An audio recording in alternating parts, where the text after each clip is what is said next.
Circulando está no ar, diretamente do estúdio Pode Ser, dando sequência à série de entrevistas aos pré-candidatos à Prefeitura de Formiga. Inscreva-se no nosso canal Circulando TV nas redes sociais, YouTube, Facebook e Instagram. E deixe também o seu comentário. Com imagens de Maurício Rezende e aqui do meu lado, a repórter Claudinha França. Estamos chegando com mais uma entrevista da série Pré-candidatos à Prefeitura de Formiga. Eu vou ficar de olho no cronômetro e nos sorteios dos temas que serão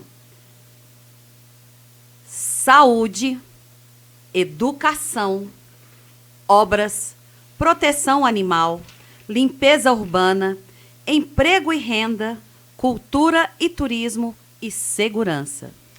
O Circulando TV convidou os pré-candidatos para as eleições de 2024 à Prefeitura de Formiga. Alertamos sobre os limites legais vigentes na lei eleitoral.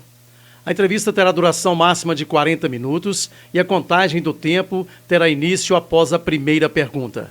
O cronômetro marcará o tempo sem pausa até o final da entrevista. O convidado dividirá o tempo da sua maneira. Alertamos para que não ultrapasse os 40 minutos. A entrevista será de forma contínua, não poderá haver correções, nem intervalos, sem pausas, sem edições ou cortes. O terceiro convidado da série é o pré-candidato a prefeito de Formiga, Coronel Laércio, que já se encontra aqui no estúdio do Pode Ser.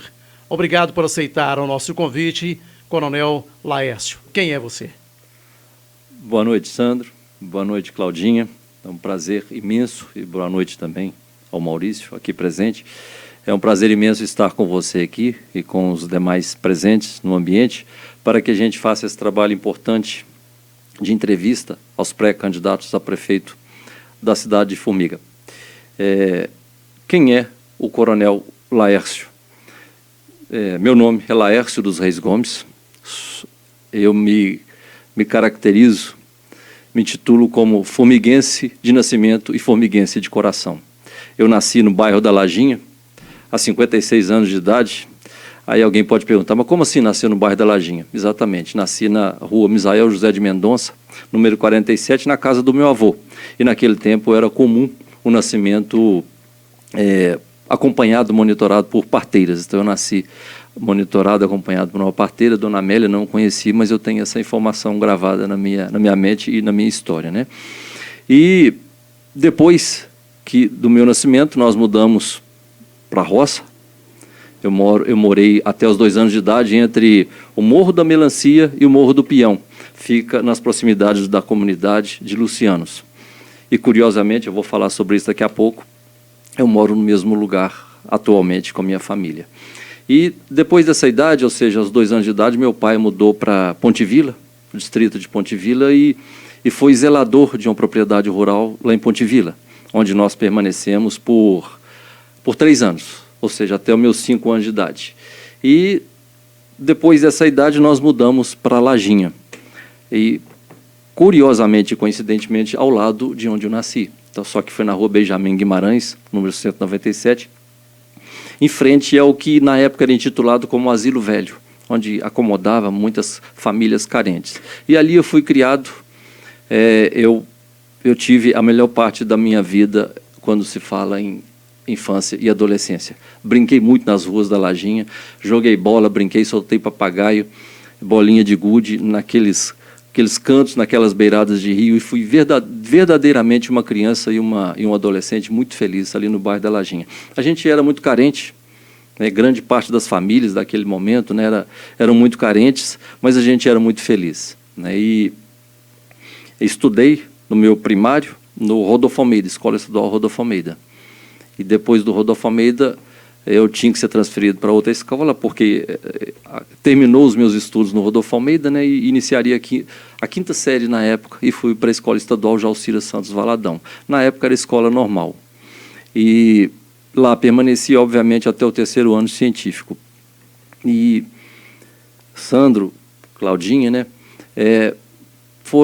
eu tenho esse carinho por Formiga, não só por onde eu fui criado, e pela educação que eu recebi nessas escolas que eu acabei de mencionar. Realmente foi marcante na minha vida, e logo cedo, aos 17 anos de idade, despertou o interesse em ser oficial da Polícia Militar. Alguém pode perguntar, mas como assim? Como surgiu esse interesse? Um tio meu era sargento, ou melhor, casou com a minha tia, e daí eu fiz um concurso vestibular para o ingresso no curso de formação de oficiais da Polícia Militar e fui aprovado na primeira prova, primeiro concurso vestibular. E aos 18 anos, ou seja, antes mesmo de concluir o segundo grau, eu já tinha passado na prova vestibular. Mas aí, como eu, o ato da matrícula no CFO, eu já tinha a conclusão do curso, claro, o diploma, né? Eu ingressei no curso de formação de oficiais da Polícia Militar e mudei para Belo Horizonte. Muito novo, 18 anos de idade. Mas foram anos assim, muito virtuosos da minha vida. Eu saí de Formiga, foi um aprendizado muito intenso, porque a profissão é muito difícil, e muito novo eu já era tenente da Polícia Militar. E rapidamente eu alcancei os postos da corporação. Fui promovido por merecimento ao posto de capitão, ao posto de major, ao posto de coronel, e todos pelo critério de merecimento. Aí você poderia me perguntar, ou qualquer outra pessoa, mas como é que é esse critério de merecimento? É um misto, muito bem feito, aliás, que a polícia faz entre desempenho escolar, classificação nos cursos e desempenho profissional. Então, as minhas promoções foram muito breves, muito rápidas, volto a dizer, todas por merecimento, e minha carreira eu considero muito virtuosa, tenho um orgulho muito grande. E fui promovido a coronel com 25 anos de trabalho, e na minha turma, que aproximadamente 100 formandos, foram 14 coronéis apenas. Eu fui o terceiro coronel, então, só para as pessoas perceberem como é que o funil é intenso. Aí, promovendo a coronel, eu fui transferido para a cidade de Uberaba. Lá trabalhei por 4 anos, numa região importante, não só de Minas Gerais, mas também do Brasil, né? Uma região muito rica, muito próspera. E o último ano da minha carreira foi em Divinópolis. Eu considero que eu encerrei minha carreira em casa, porque Formiga está subordinada à região de Divinópolis. E naquele ano de 2015, eu tive várias realizações muito interessantes. Instalei o batalhão da Polícia Militar aqui em Formiga, que é o 63º Batalhão. Então, foi uma forma de investir na minha cidade, melhorar a segurança pública para o cidadão formiguense. Criei o Colégio Tiradentes lá em Divinópolis e outras ações que não cabe aqui ficar mencionando, porque não é o momento, né? E, curiosamente, na minha carreira, curiosamente não, a maneira até de falar mais sobre a minha carreira, eu sempre fui muito estudioso dentro e fora da Polícia Militar, fiz curso de Educação Física na Polícia Militar, em convênio com a Pontifícia Universidade Católica, fui piloto de helicóptero da PM por 15 anos, aprovado em concurso, fui até o segundo colocado num concurso extremamente concorrido, e sou bacharel em Direito pela Universidade Federal de Minas Gerais. E aí decidi voltar para a minha querida cidade de Formiga e aqui morar e aqui criar minha família. Hoje eu moro lá nos pés do Morro da Melancia, tenho 2 filhos, e minha esposa também é sargento da reserva da Polícia Militar. E aí nós estamos nessa empreitada, depois de ter contato com a Tassiana Carvalho, que foi candidata a vice-prefeito no último pleito, e aí houve uma convergência de objetivos, de ideais, e nós decidimos tentar contribuir para melhorar a nossa querida cidade de Formiga. Tudo bem. Então, cronômetro zerado, né? Zerado, vamos começar daqui a pouco, isso. Mas primeiro, lembrando que ele está zerado, iremos fazer o sorteio do primeiro tema a ser abordado. A Claudinha irá fazer são 8 temas, lembrando. Primeiro tema será emprego e renda. Emprego e renda. Vamos. Emprego e renda. Formiga já possuiu, coronel, facções, fábricas de móveis, sabonetes, bonecas, fábrica de pregos, olarias, fundições que absorviam uma gama importante da mão de obra. Você tem projeto para um foco econômico da cidade? Cronômetro contando.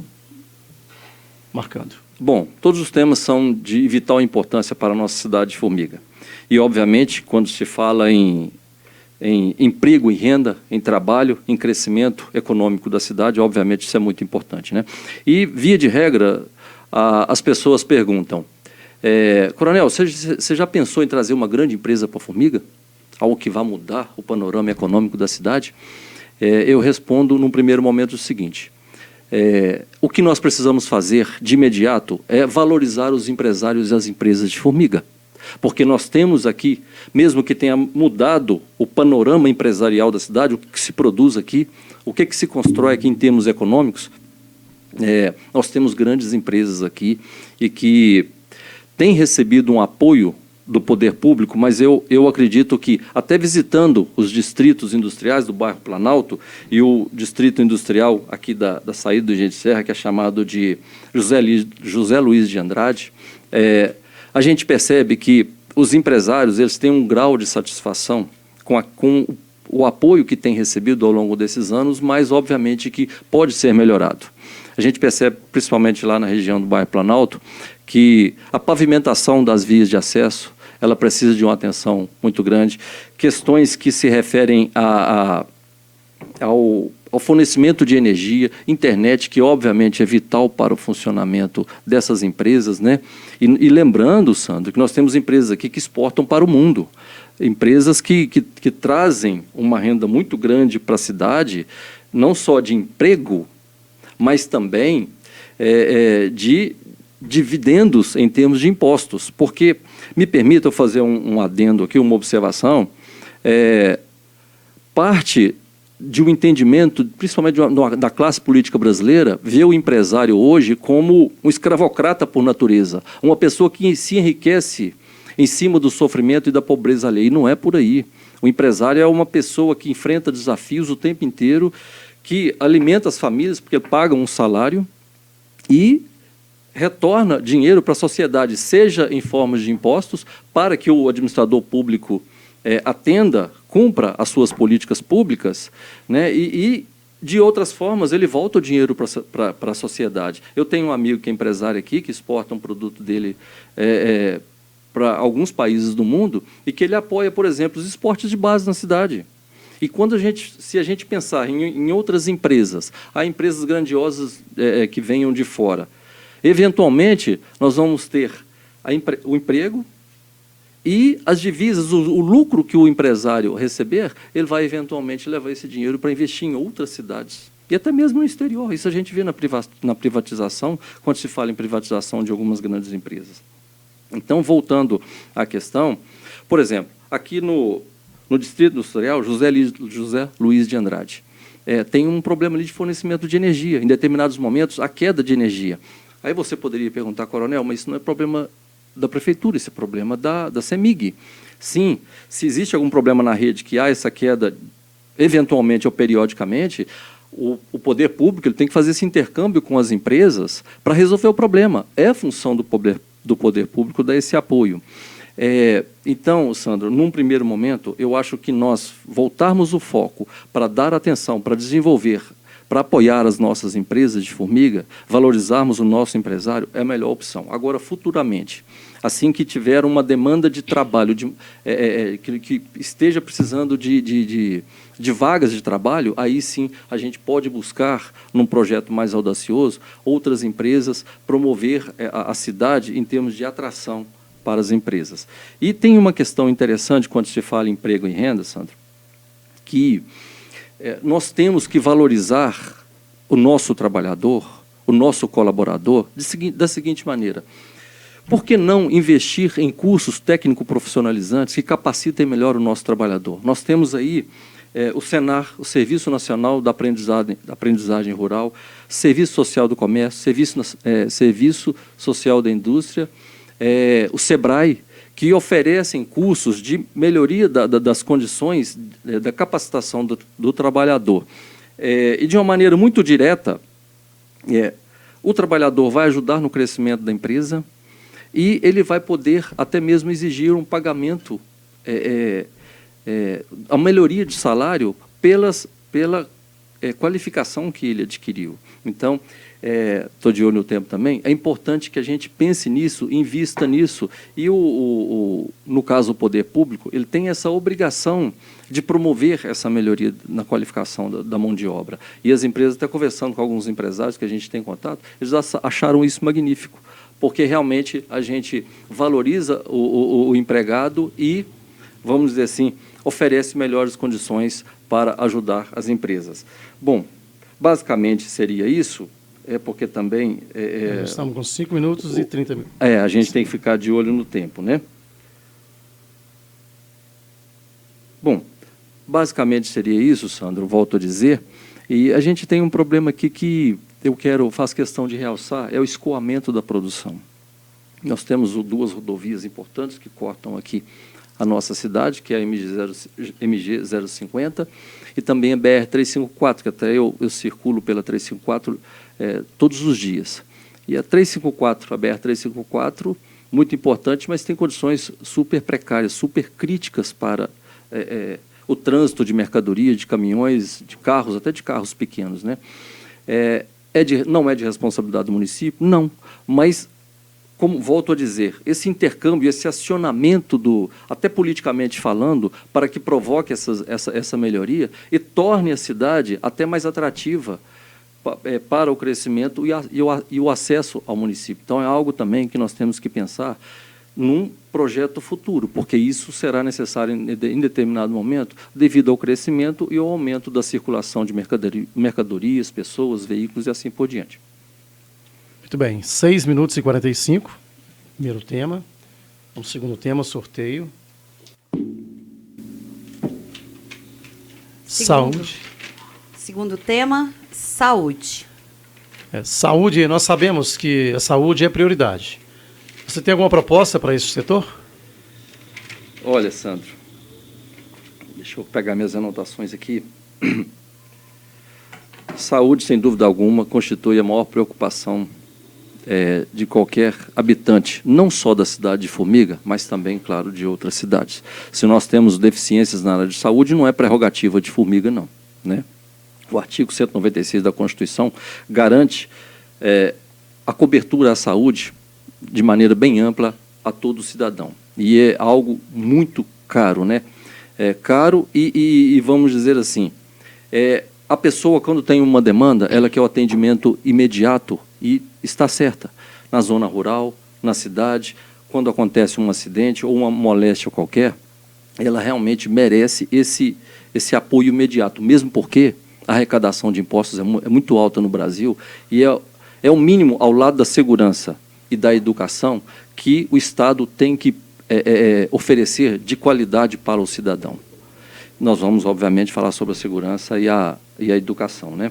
Então, do ponto de vista conceitual, a saúde, que as diretrizes são emanadas do Ministério da Saúde, nós temos aí o PSF, que é o Plano de Saúde,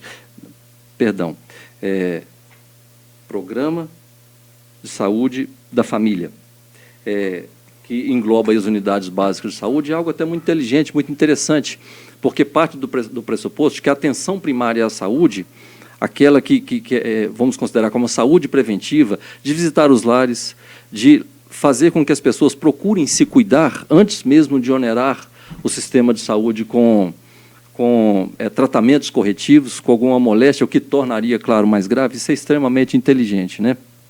De prontuariar as pessoas e de conscientizar que ela tenha uma consciência melhor de se cuidar. É muito interessante. Hoje nós temos 18 unidades básicas de saúde no município e o que, num primeiro momento, um gestor público tem que fazer, obviamente, analisar se essas unidades, o número atende à demanda e também os profissionais que lá trabalham, entre médicos, enfermeiros, técnicos, pessoal de limpeza e os agentes comunitários de saúde, se atendem bem às demandas da população. Então, esse trabalho é importantíssimo, volto a dizer, para evitar onerar o sistema de saúde já quando a demanda, né, em termos, vamos dizer assim, de resposta a alguma doença, algum acidente, venha acontecer. O município, entendo eu, que ele deve fazer, em todas as áreas, Sandro, uma campanha educativa e de conscientização do cidadão para se cuidar, para se autocuidar, né? Então, é algo também que deve ser trabalhado e, principalmente, valorizar os profissionais da área de saúde. Eles é que sabem onde é que estão as principais demandas, onde os principais gargalos para o melhor atendimento ao cidadão. Então, sempre eu procurei ouvir as pessoas que trabalharam comigo para a gente entender melhor quais são as dificuldades, quais são as principais demandas e o que podemos fazer para resolver. Então, o administrador, o gestor que está numa cadeira, num ambiente com ar-condicionado, muitas das vezes ele tem uma ideia, e até o chefe da cadeira, vamos supor, o secretário de saúde tem uma ideia, mas é importante que se tenha contato com os profissionais para passar essa realidade e desenvolver ações para que melhore o atendimento à saúde. E tem algo interessante, que tem um prontuário eletrônico, que os dados coletados pelos agentes comunitários são lançados num prontuário eletrônico. Só que, pelo que nós levantamos, esse prontuário eletrônico ele é muito isolado das unidades básicas de saúde. Então, é importante que esses dados, essas informações, sejam compartilhadas com outras unidades. Por exemplo, a UPA, a Unidade de Pronto Atendimento, né? E até porque o cidadão ele terá toda uma ficha cadastrada no sistema de saúde. E nós podemos até ir além. Uma das questões que são alegadas, e com razão, é a falta de medicamento e falta de outros materiais que são usados no dia a dia, não só nas UBSs, mas também na UPA. Ah, mas falta esparadrapo. Eu já passei por uma situação dessa, infelizmente. Eu cortei minha perna lá no sítio, eu tive que vir à UPA, e aí até a pessoa falou, nós estamos com carência disso, daquilo, outro. Então, infelizmente, a realidade é essa. Então, algo que eu já tive a infelicidade de passar. Mas como fazer, então, para resolver? É simples, você monta um programa de computador que possa até estar linkado a esse prontuário eletrônico e que ele mesmo alimenta o sistema. O que foi consumido, o almoxarifado já vai lá, já confere, já tem o controle daquilo que foi consumido e, obviamente, daquilo que vai precisar. Seria o just-in-time das empresas, ou seja, o atendimento a tempo e a hora daquilo que precisa, sem precisar de uma determinada burocracia, de ter que fazer compra, porque em determinados momentos tudo é muito demorado. Então, é importante que haja esse uso da tecnologia para melhorar o atendimento ao cidadão e não ocorra determinadas fragilidades ali que nós temos entre as unidades. E nós temos aí também, que é importante realçar, o SEMAS, né, que presta assistência à saúde da parte das especialidades médicas, e que é um trabalho brilhante que é feito, a gente tem que reconhecer, e ampliar o que for necessário. Qual outra especialidade ou outro tipo de atendimento que nós podemos ampliar, que possamos ampliar e oferecer ao cidadão? Então, é algo que merece atenção, sim. A UPA, eu não posso prolongar muito, mas a UPA, a Unidade de Pronto Atendimento, em determinados momentos, ela sofre uma procura muito elevada e sobrecarrega o atendimento. Acontece atrasos e outras questões mais. Mas é uma questão que tem que ser muito avaliada em relação à demanda, em relação à capacidade de oferta de trabalho, o que eventualmente pode fazer, juntamente, aí, por exemplo, com as UBSs, ou melhorar o atendimento na UPA, né, para que não ocorra esses problemas, principalmente em momentos de maior crise, como, por exemplo, agora nós estamos vivendo em relação à dengue, né? Então, é também algo que merece atenção para melhorar, e esse é o objetivo, melhorar sempre o atendimento ao cidadão nas horas de maior dificuldade que se refere à saúde. Cláudia França, outro tema. Temos aí 13 minutos, 14 minutos. Próximo tema, proteção animal. Proteção animal. É sabido da quantidade de animais, principalmente cães em situação de rua, haja vista o aumento dessa população de animais em pontos como a rodoviária e a região de Furnas. Você pensa sobre um projeto para a resolução dessa questão? Ô Sandro, eu reputo como um problema extremamente, hoje, preocupante para o município de Formiga e cuja solução depende de investimento de boa vontade, mas não é difícil. Até estudando melhor o assunto e conversando com pessoas que já trabalharam nesse segmento. Eu me sinto muito tranquilo para falar sobre isso, que eu amo animal e moro num sítio, lá tem muitos cachorros, muitos cães. Por quê? Eu acolho animais que estão atropelados ou são mesmo abandonados na margem da BR-354 ou mesmo na estrada de terra. Então, lá no meu sítio tem uns 15 cachorros. Só que, obviamente, não dá para ficar adotando demais, né? Porque a dificuldade até mesmo de sustentar essa turma, né? E o ser humano, em determinado momento, até com um certo romantismo, né? Vou arrumar um cachorro para mim, um pet, ou um cachorro para me auxiliar na segurança da minha casa, né? Só que ele tem que pensar que um animal, pode ser um cachorro, um gato, tem custo. Não só com alimentação, mas vermifugação, vacinação e, em determinado momento, um custo maior com uma intervenção no veterinário que se torne mais onerosa. E o que acontece algumas vezes, não são todas as pessoas, é claro. Ela, de maneira muito desumana, quando percebe esse ônus, esse custo, essa dificuldade, por exemplo, vai viajar, alguém tem que tomar conta do cachorro. Se for em um lote, numa casa, num apartamento, alguém tem que tomar conta, não vai deixar o bicho com sede e com fome. Aí solta o animal, seja nas ruas da cidade ou mesmo em áreas mais afastadas, como é o caso lá, no meu caso, que moro na zona rural. Então, além de ser um ato desumano, é um ato de irresponsabilidade para com a cidade. E aí nós vamos ter, em curto espaço de tempo, uma superpopulação, porque cão, principalmente o cão, ele reproduz em alta escala. É uma progressão quase geométrica, segundo a entendida no assunto, falou para mim. E, decorrente dessa superpopulação, Sandro, nós temos alguns problemas preocupantes. O ataque aos seres humanos, porque o cão morde, né? Ele ataca, morde, e, obviamente, a pessoa vai onerar o sistema de saúde e até mesmo o trabalho, que ele vai ficar ausente do trabalho dele, né? E por que o cão ataca? Ele é naturalmente violento, feroz? Não, ele ataca porque ele está na rua, ele passa ali morar, ele come e dorme naquele ambiente. Então, para ele, o território dele é aquele. E quando uma pessoa passa por ali, seja a pé ou de carro, ele sente que o território dele está ameaçado. Aí, realmente, ele ataca, como nós temos, recentemente, alguns casos. Então, além dessa questão do ataque, nós temos zoonoses. Os cães são hospedeiros de transmissores de doença, como é o caso da leishmaniose. E outros mais, que os nomes são complicados, que eu não vou nem me atrever aqui, que eu não vou lembrar, que, obviamente, a leishmaniose é tão grave que é fatal para o ser humano, e muitas pessoas talvez nem saibam disso. E eu acho que não menos problemático é a questão da degradação do ambiente. Mas como assim, coronel? Você está falando que cachorro degrada o ambiente da cidade? O excesso de cachorro degrada, sim. Torna o ambiente degradado. Você vê que uma cidade turística, Sandro, e claro, quando a gente fala Sandro, por favor, porque a gente se concentra, a gente está falando também para o cidadão, claro que vai nos ouvir, né? Uma cidade turística, ela tem essa preocupação com o excesso da população de cães e de gatos, né? Especialmente os cães e os gatos, né?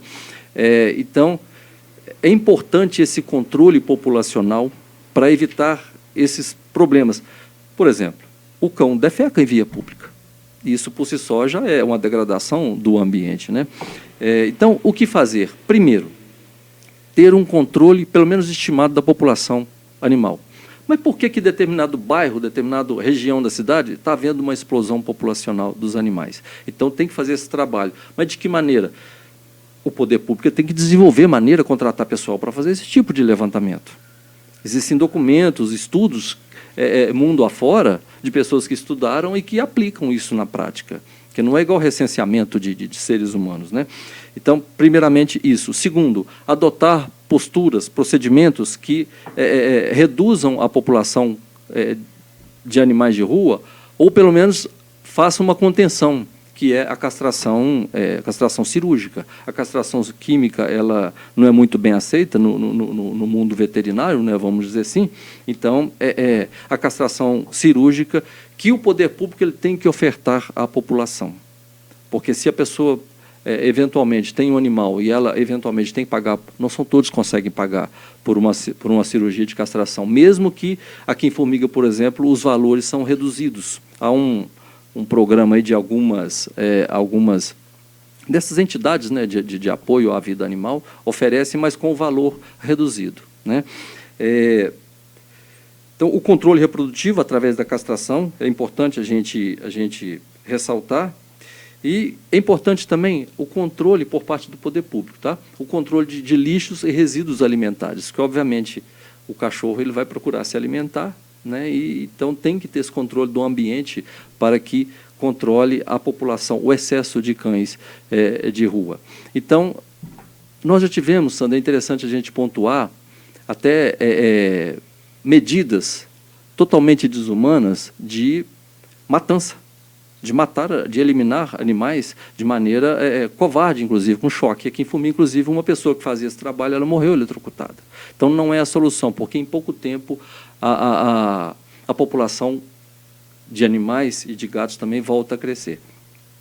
E, por último, conscientizar com campanhas educativas, campanhas de conscientização, os seres humanos a lidar com o animal, como respeitar, como conduzir, sem que haja esse abandono, sem que haja maus tratos. 20 minutos e 40, mais um tema. Esse é o terceiro ou quarto? Esse já é o quarto tema. Segurança. Bom, Segurança pública. Segurança, qual a sua estratégia para lidar com problemas do aumento da violência na cidade? Bom, Sandro, nós podemos dizer com total convicção e tranquilidade que Formiga é uma cidade muito segura. Aí quando você diz, mas com base em quê? Com base em números, com base em... e até no próprio sentimento de segurança da população. Eu me sinto até muito tranquilo, muito seguro para falar sobre segurança, porque eu fui da Polícia Militar há 30 anos e trabalhei em regiões muito complicadas no aspecto de segurança, né? O Estado de Minas Gerais ele faz um monitoramento mês a mês da evolução da segurança em todas as cidades de Minas Gerais. Eu até estive por um longo período com o comandante do batalhão e o capitão que cuida dessa parte do monitoramento estatístico, foi muito recebido, e é interessante que os dados são totalmente favoráveis no caso de Formiga. Desde 2006, acho que foi o ano que começou a fazer esse monitoramento de maneira mais sistemática, nós temos redução da criminalidade em Formiga.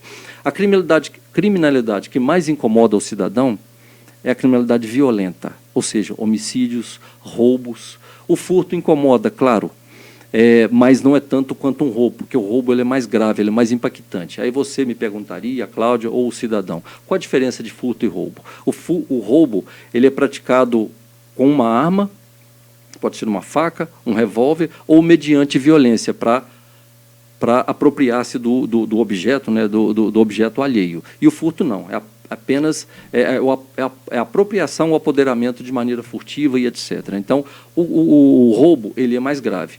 E na cidade de Formiga nós temos uma situação bem favorável, não somente em relação a furtos, roubos e até mesmo a homicídios. O ano de 2023 nós tivemos 3 homicídios na cidade de Formiga. Você poderia dizer, coronel, mas o ideal é 0. Sim, o ideal é 0, mas infelizmente isso não acontece em lugar no mundo. Nós vamos ter, em determinado momento, uma briga de bar, uma briga dentro de uma casa ou num campo de futebol em que a polícia não vai estar ali para controlar esse evento.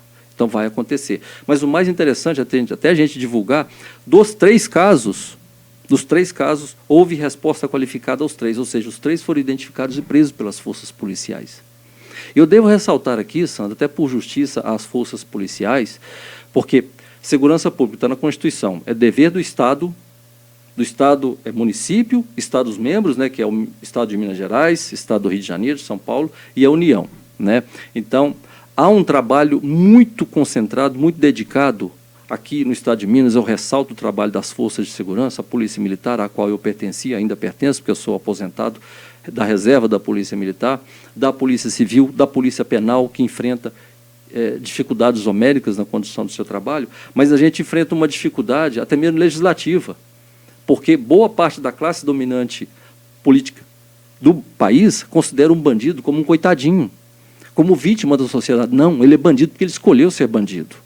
Ele escolheu fazer o mal à sociedade, seja cometendo um crime de estupro, de roubo ou de furto, qualquer que seja ele. Ao invés de trabalhar e de agir de maneira honesta e respeitando a coletividade, ele resolveu ser bandido. E as leis do país, invariavelmente, todas são favoráveis ao bandido. Não raras vezes, Sandro, a viatura sai da delegacia depois do bandido. O cara é preso por furto, o marginal cometeu um crime, foi preso em flagrante, e aí vai no registro da ocorrência, que tem uma série de procedimentos, daqui a pouco o marginal é solto, vai estar atuando novamente, né? Mas como fazer para controlar a violência e a criminalidade? Primeiro, o poder público ele tem que apoiar a Polícia Militar, subordinada ao governo do Estado, mas a criminalidade acontece aqui na cidade. Apoiar as ações, inclusive logisticamente falando, as forças de segurança, que com certeza o poder público já faz isso, não só aqui, em várias outras partes do Brasil, de Minas Gerais, a gente vê isso, né, a preocupação do município, do prefeito, etc. Desenvolver campanhas de conscientização que melhore a segurança do cidadão, principalmente os grupos mais vulneráveis. A gente pode falar em violência doméstica, que é um trabalho magnífico que a Polícia Militar faz.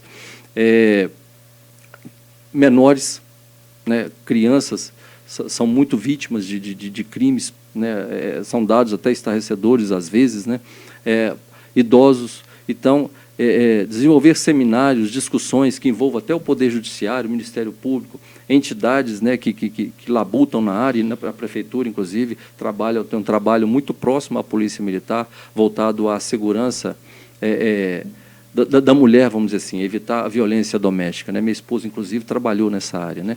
Então, são ações como essas, né, que a gente ressalta da importância, né? O uso da tecnologia, temos aí câmera de vídeo monitoramento, né?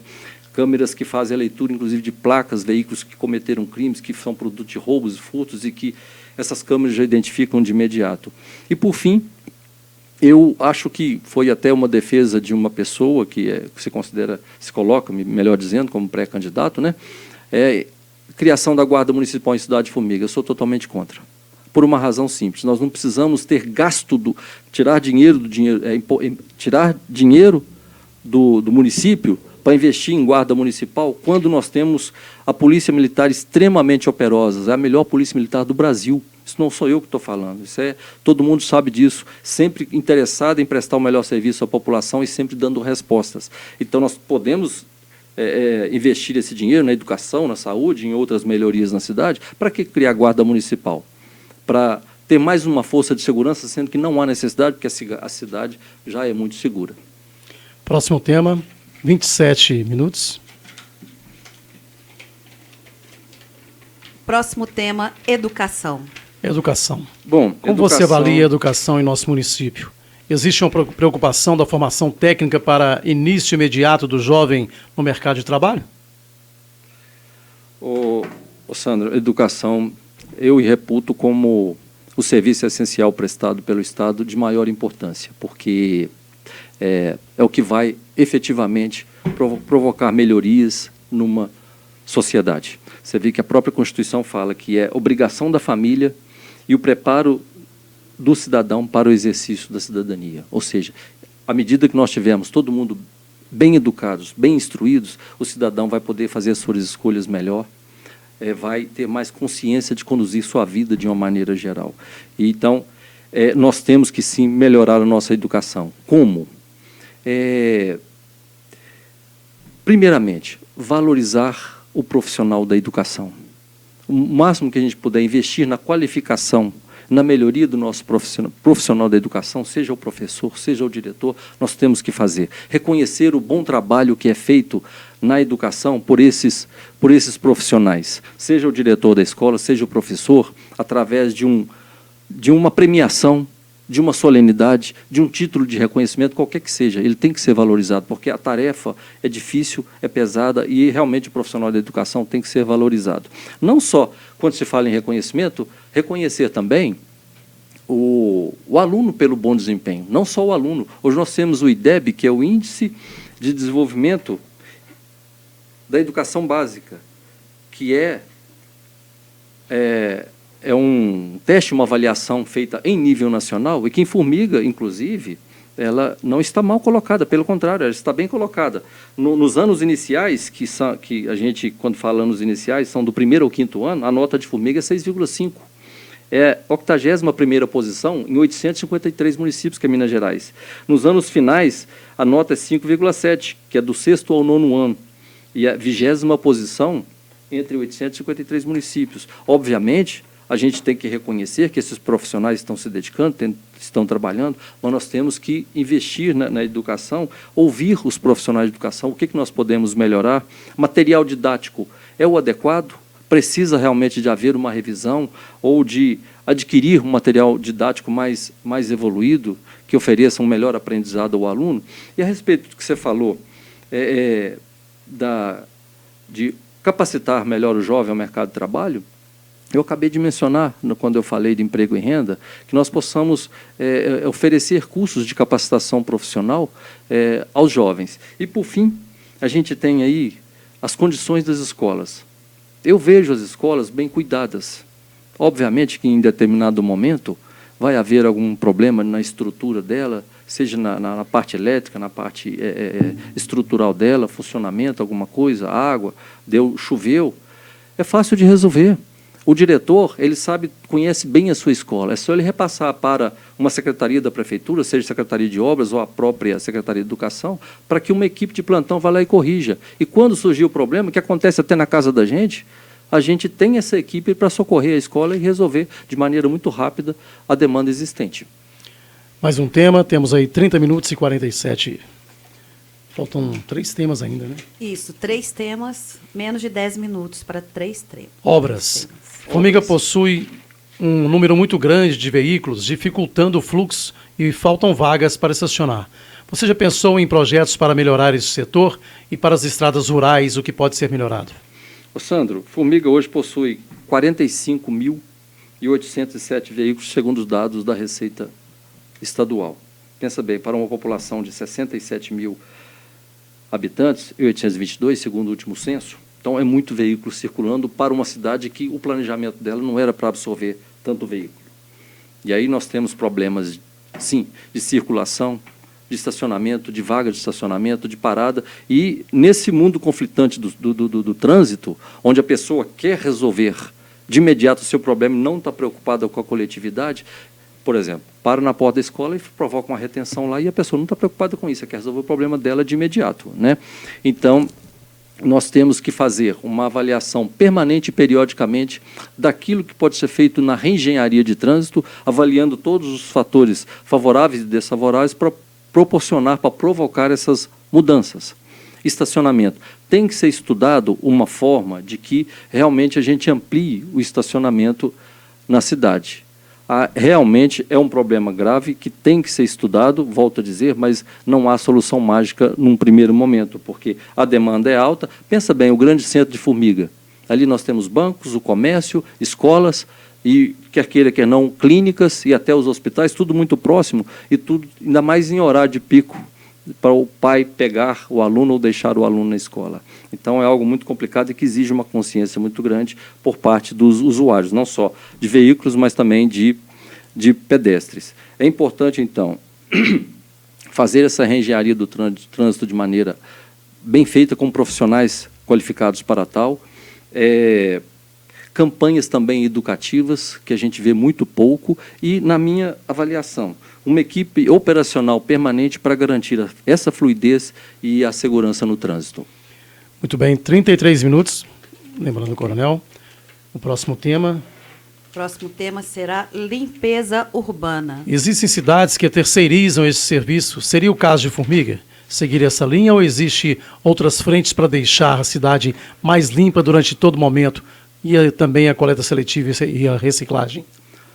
Ô Sandro, a limpeza urbana a gente até tem que falar de maneira muito clara que eu acho que Formiga, nesse aspecto, ela está muito mal cuidada. É uma cidade que cresceu muito mato, né, e o lixo anda espalhado por todos os cantos. Outras cidades de Minas Gerais passam pela mesma situação, sim, mas outras cidades de Minas Gerais são muito bem cuidadas, estão muito bem limpas.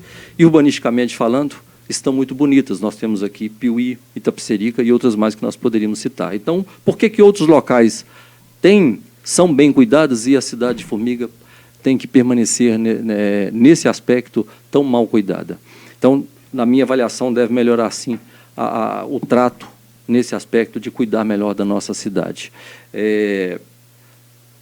Nós temos um baixo orçamento para cuidar da limpeza urbana na Secretaria de Gestão Ambiental, e nós temos que melhorar as pessoas destinadas à prestação desse serviço e incentivar que as pessoas cuidem melhor da cidade, não só de campanhas, mas também distribuindo lixeiras e assim por diante. Quanto à terceirização, eu não tenho uma opinião formada num primeiro momento, porque, na minha avaliação, tem que se fazer um estudo de viabilidade técnica para verificar se é adequado ou não diante da realidade existente em Formiga, certo? E, só para finalizar, que é uma observação importante, a questão de recicláveis. Eu acho que todo o processo ele tem que passar por uma reavaliação, não só no envolvimento da população, mas no transporte e na destinação desse material lá na usina de tratamento de lixo. Muito bem, 35 minutos, último tema. Último tema, cultura e turismo. Como seria uma proposta para tornar Formiga como rota de cultura e turismo e incrementar o setor, considerando que existem muitos turismólogos na região? E como aproveitar o atrativo chamado Mar de Minas? Bom, eu estou diante de um turismólogo, né, então é até difícil de falar, né, Cláudia? Formiga, eu acho que tem um potencial turístico muito grande que não está devidamente aproveitado. Primeiramente, nós temos valores culturais, vamos dizer assim, em nossa cidade que devem ser melhor destacados e homenageados e aproveitados, como, por exemplo, a Folia de Reis, que é algo histórico, né, não só de Formiga, mas na história do Brasil, a Congada, temos aí também a capoeira e outros aí vários que nós poderíamos citar, que poderíamos apoiar como? Valorizando esses grupos, apoiando, promovendo eventos, apoiando a participação deles em eventos em outras localidades, né? E temos, quando se fala em cultura, outras várias questões que têm que ser analisadas. Por exemplo, teatro, dança, música, literatura, poesia.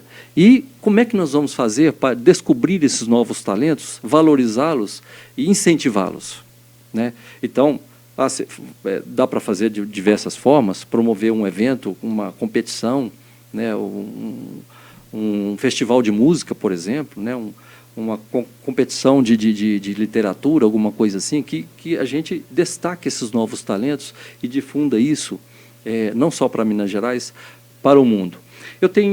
Eu penso o seguinte, Sandro, nós temos aqui, por exemplo, o Festival da Linguiça, que, na verdade, para mim, é um dos itens da culinária, não só de Formiga, mas também mineira, que deve ser destacado. Por exemplo, o queijo, o doce, as quitandas.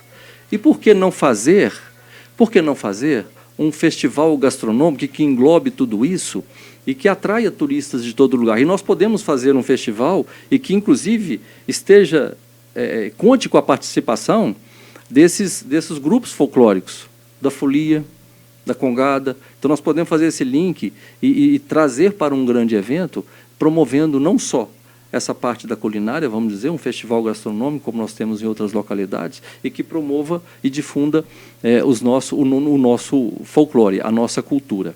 É interessante quando a gente fala do Mar de Minas, né? Formiga banhada pelo Lago de Furnas, e não sei se é de conhecimento seu, da população, Formiga recebe em torno de 380 mil, 370 mil de royalties de Furnas, mensalmente. Isso dá quase 4 milhões no ano. Entendo eu que esse valor deveria ser convertido majoritariamente ou na totalidade para a região do Lago de Furnas, justamente para incentivar, para organizar, tratar melhor a região e de atrair turistas. Mas como atrair turistas? O que nós podemos, além de cuidar melhor daquele ambiente, o que nós podemos fazer para vender a imagem, projetar a imagem do Lago de Furnas, quando se trata de Formiga, para o Brasil, para Minas Gerais, e por que não dizer para o Brasil, como acontece com o Capitólio, né? Promover eventos, a primeira passeata de barco, o primeiro encontro de carros antigos de Furnas, e atrair gente para lá, porque é uma região belíssima e é um valor turístico magnífico que nós temos. Então, isso, para mim, é uma proposta turística inarredável que o administrador público tem que pensar.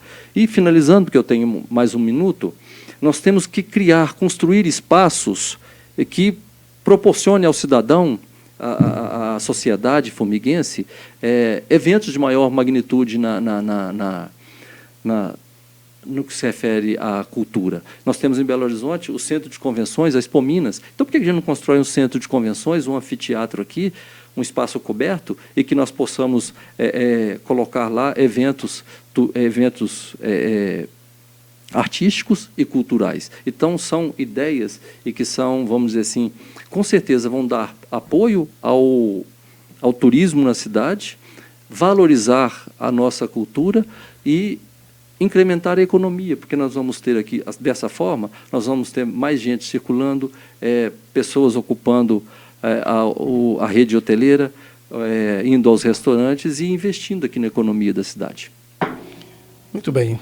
39 minutos, 54, 55. Em cima, né, Cláudia? Isso, bem em cima. Vamos parar. Isso. Cláudia França de olho no cronômetro, já olhou, já conferiu? Já conferi. Né? Essa foi a terceira entrevista, né? Essa foi a nossa terceira. Cronômetro parado. Encerrando assim a terceira entrevista da série de pré-candidatos à Prefeitura de Formiga. Pré-candidato Coronel Laércio, Circulando TV, através do Pode Ser, agradece imensamente sua presença e ter aceito o nosso convite.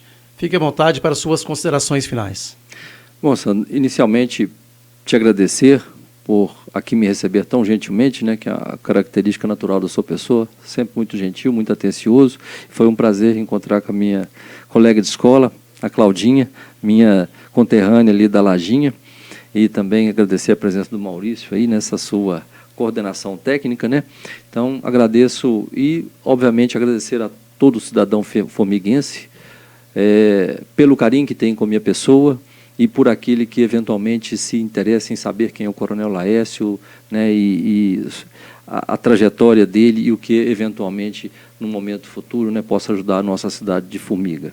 E quero agradecer aqui, não poderia deixar de fazê-lo, a minha querida esposa, Sargento Edna, que é veterana, é aposentada da Polícia Militar. Com ela eu moro ali nos pés do Morro da Melancia, tenho 2 filhos maravilhosos, que é o Davi e o Gabriel, né? E por último, quer dizer, por último não, por penúltimo, me perdoe, a Tassiana, que está nessa empreitada comigo e tem, juntamente com outros membros da equipe, trabalhando de maneira assídua para que a gente construa que a gente tenha uma empreitada muito frutífera. E, por fim, agradecer a Deus pelo dom da vida, pela saúde, por esse momento, e que Ele nos dê forças aí para lutar para uma sociedade melhor. Agradecemos a todos por nos acompanhar através do Circulando. Lembrando que a 4ª entrevista da série com os pré-candidatos será com o pré-candidato Mauro César e acontecerá no próximo sábado, dia 23 de março. Acompanhe o Circulando TV pelo YouTube, Facebook e Instagram.